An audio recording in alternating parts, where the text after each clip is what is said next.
大家好，欢迎来 Mandarin Low Course。希望你们的学习进步了很大，加油努力吧！谢谢大家，再见。Nah, untuk materi kali ini kita akan membahas cara memperkenalkan diri loh, atau 我介绍一下.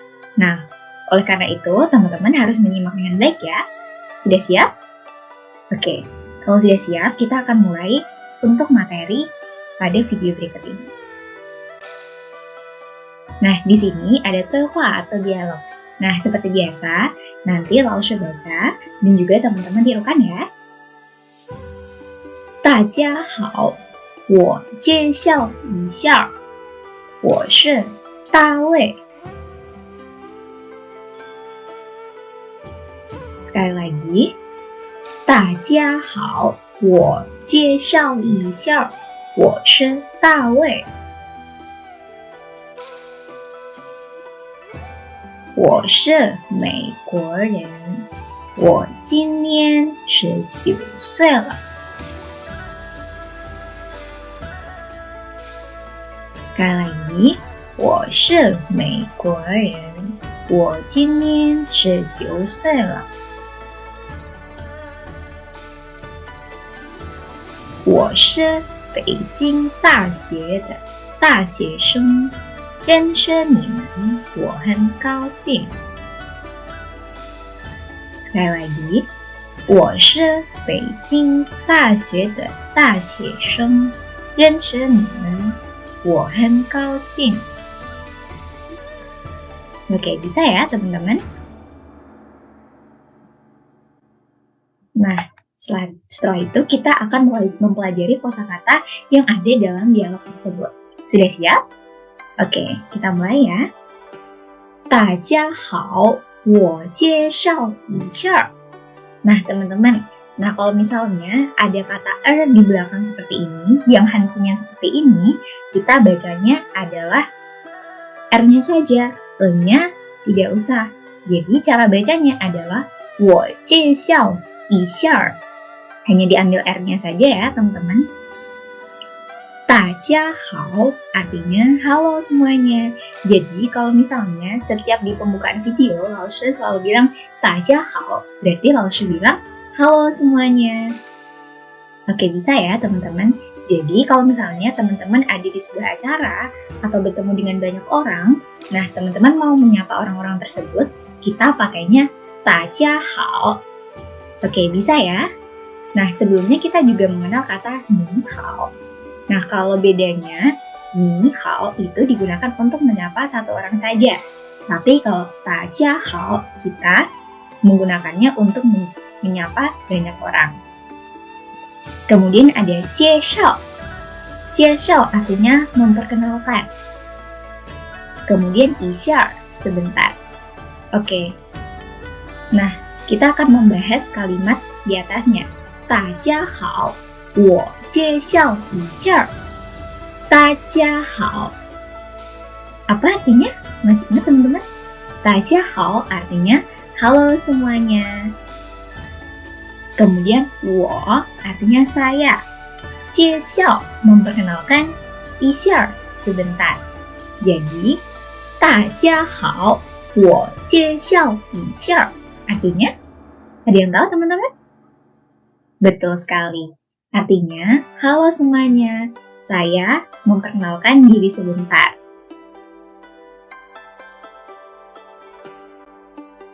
Oke, bisa dipahami ya tadi teman-teman? Nah, sekarang kita akan memasuki kosakata baru nih. 我是大卫，我是美国人. Oke, sekali lagi diulangi. 我是大卫，我是美国人. Nah, kita lihat kosakata-kosakata di bawahnya merupakan kosakata-kosakata negara. Udah siap teman-teman? Oke, Laushe baca sekali, kemudian teman-teman tirukan ya. 第一, yang pertama, 美国. 美国 artinya Amerika. 中国 中国 artinya China. Ini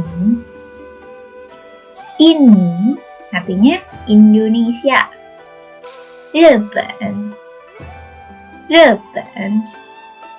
Jepang. Inggris, artinya Inggris. Ren,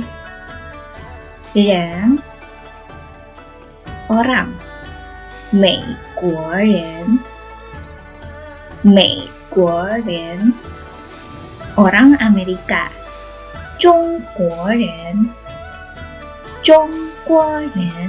artinya orang Cina. Nah, teman-teman di situ, teman-teman melihat nggak? Di sini ada kata kuo yang berbentuk kotak. Nah, apapun yang belakangannya ada kuo, berarti dia menunjukkan negara. Karena kuo sendiri artinya adalah negara. Kalau misalnya Mei kuo artinya Amerika. Zhongguo artinya China. Nah, kemudian ren artinya orang. Kalau misalnya kita menambahkan sebuah nama negara di depan ren, maka itu akan menjadi orang negara tersebut. Contoh di sini ada Mei Guo Ren. Nah, Mei Guo Ren ini artinya orang Amerika. Zhongguo Ren artinya orang China. Oke, kita artikan ya kata di atas. 我是大卫，我是美国人. Bisa ya? 我artinya saya. 是 adalah 大卫 nama orang. 我是大卫 saya adalah 大卫. 我是美国人 saya 是 adalah 美国. 美国 artinya Amerika, dan orang. Jadi 我是美国人 saya adalah orang Amerika. 对，很好. Nah, sekarang kita akan belajar kalimat ini. 我今年19岁了. 我 artinya saya. Kemudian 今年 artinya tahun ini. Nian, tahun. Jin, ini sekarang. Berarti tahun sekarang atau disebut tahun ini. 10, 10, 9, 9. 19 berarti 19. Sui artinya usia.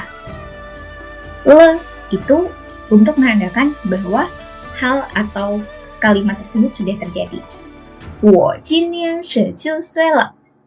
Saya tahun ini sudah 19 tahun. Bisa dipahami ya, teman-teman? 我是北京大学的大学生，认识你们，我很高兴. Sekali lagi. 我是北京大学的大学生，认识你们，我很高兴. Bisa ya, teman-teman? Oke. 我 artinya saya. 是 adalah Beijing 大学 Universitas Beijing. Te itu sebuah partikel yang menandakan kepemilikan kata sebelumnya. 大学生 artinya adalah mahasiswa. Nah, kalau misalnya 学生 saja artinya adalah siswa. Sedangkan 大学生 artinya mahasiswa. Berarti 我是北京大学的大学生 artinya adalah aku adalah mahasiswa Universitas Beijing. 认识你们，我很高兴. 认识 artinya mengenal, 你们 kalian berarti 认识你们 mengenal kalian, 我很高兴 aku sangat senang. Masih ingat ya kata-kata tersebut? Oke, selanjutnya kita akan belajar mengenai gramatika. Te digunakan untuk menyatakan kepemilikan dalam bahasa Mandarin.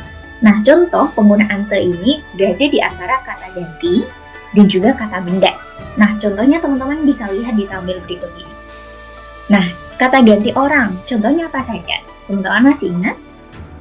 Masih dong, ada ka, ada ni, 我、我们、你们、他们, sebuah nama atau sebuah jabatan. Contohnya ada 老师 dan lain-lain. Nah, kalau misalnya di tabel berikut ada ta artinya dia. Kemudian 张老师adalah guru Zhang atau bapak Zhang atau ibu Zhang juga bisa. Kemudian Wang Lan adalah nama orang. Kemudian diberi te di tengah-tengah antara kata ganti orang dan benda atau objek. Nah, di situ contohnya adalah ta de shu, artinya bukunya dia. Kemudian 张老师的学生ada yang masih ingat artinya apa? 学生 artinya adalah siswa. Oke? 学生 artinya siswa. Kalau misalnya 张老师的学生 berarti artinya adalah siswanya 张老师. Oke? Kemudian yang ketiga, 王兰的哥哥. Ada yang tahu ke artinya apa? Oke, 王兰的哥哥 berarti kakaknya Wang Lan. Bisa ya teman-teman? Tapi ada yang perlu dicermati atau diketahui di sini, bahwa te ini tidak perlu digunakan untuk kepemilikan kerabat dan juga kepemilikan tempat. Contohnya di tabel tersebut yang nomor 3, Wang Lan de Keke. Nah, kita bisa langsung ngomong Wang Lan Keke. Bisa ya? Contoh tempat lain, 我哥哥 kakak saya, 他姐姐 kakak perempuan dia, 我们学校 sekolah kita, dan lain sebagainya. Contohnya, ibu saya, 我妈妈 kita tidak perlu mengucapkan 我的妈妈. Sampai di sini bisa dipahami ya? Kenapa kok seperti itu? Karena dari kata 我妈妈 itu merupakan kepemilikan kerabat. Jadi kita tidak perlu bilang 我的妈妈. Oke, bisa dipahami ya teman-teman?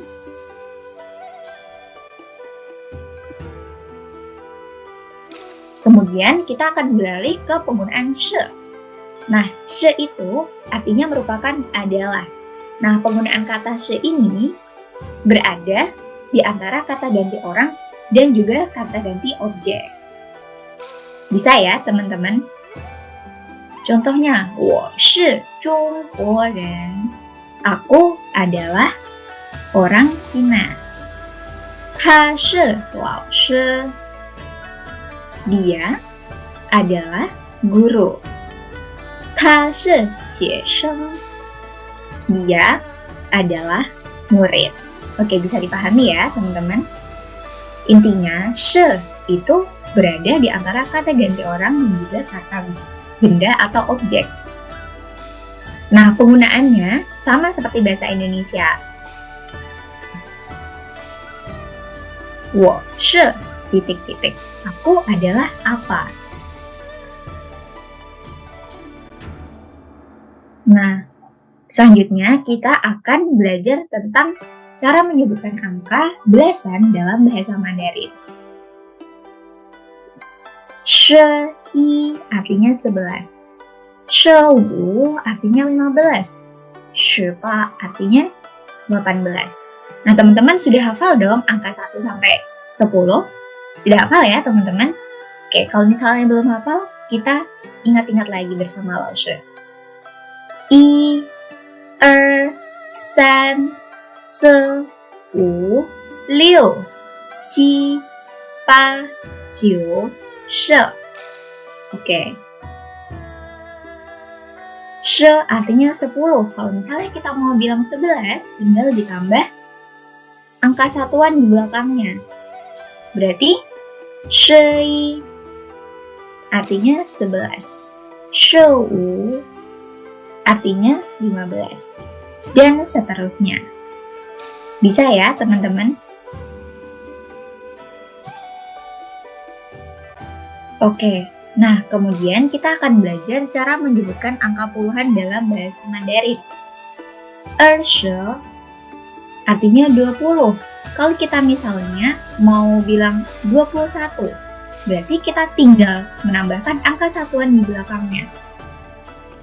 Berarti 21. Sekali lagi, 21. Bisa ya? Oke.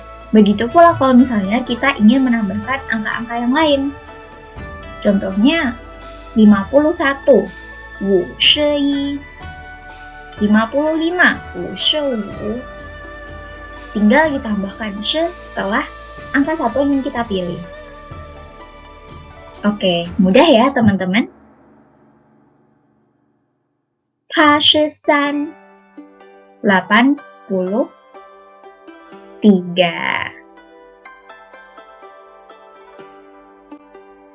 Nah, oke teman-teman. Nah, sampai di sini dulu ya perjumpaan kita pada video kali ini. Nah, sampai jumpa di video-video selanjutnya ya. 谢谢大家，再见。